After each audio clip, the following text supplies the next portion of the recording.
Chrysler. But right now, it's the current word on the Datsun King Cab. Now, it begins with the familiar refrain about Japan selling too many cars and trucks in the U.S. Japan is now into the third year of voluntary restrictions on exports to the American market. But we're still hearing talk about even more restrictions. The import mini-truck market is already limited. You see, the Japanese used to use a little trickery to get their trucks into the U.S. They'd ship them without cargo beds. Now, a truck without a cargo bed is classified as auto parts, and that meant lower tariffs. All they had to do was make and install these beds at dockside. But that loophole is now gone, and so is the Japanese price advantage over new small trucks from Ford and GM. So how did the Japanese remain competitive? Well, the answer for one company, Nissan, was to meet Detroit on its own turf. So this summer, a new assembly plant opens, but not in Michigan, in Tennessee. And the main product of that plant is right here, the extended chassis Datsun King Cab. So, another American-Japanese byproduct is up for our inspection, and here's our reaction. This is the Datsun King Cab. Now, base price begins at $7,229. Our top-of-the-line GL version here totals $8,804. Not exactly cheap for any truck, but at least with this one, you do get a difference for your hard-earned dollars. That difference is in the name, King Cab. For this Datsun is one of only a few small trucks that actually has more than enough front seat travel for 6-footers. And that extra space behind the seat is anything but wasted. The King Cab with its side-facing jump seats is a great truck for a young family of 4. At least the kids better be young, since adults will find it pretty tough to crawl in back there. And once seated, it's too claustrophobic. But for children, or Fido, or groceries on a rainy day, it's great.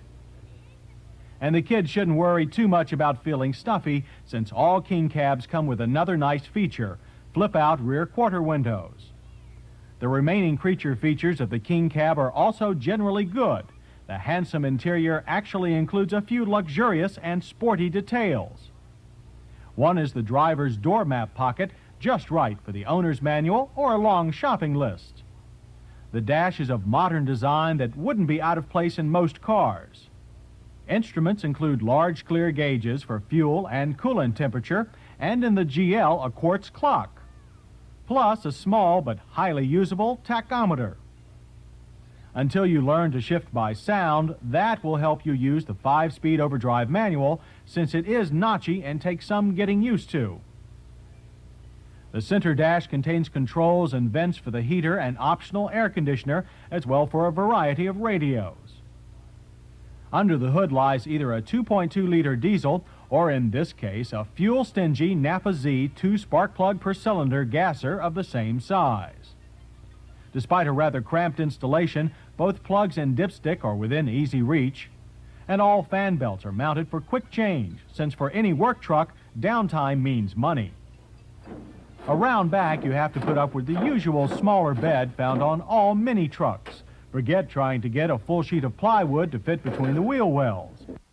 In addition, you can carry a large number of 8-foot 2x4 studs only with the tailgate down. That is, unless you don't need them to be 8 feet long.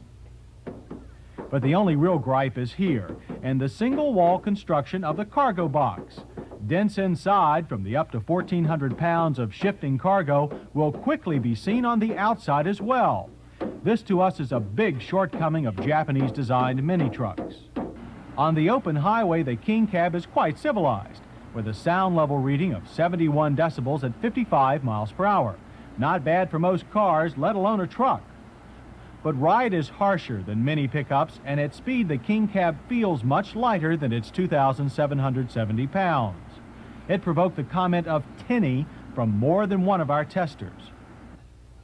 Putting any truck through our handling course is usually a white-knuckle experience, but to our pleasant surprise, the Datsun King Cab exhibited little tendency for the rear end to swing around.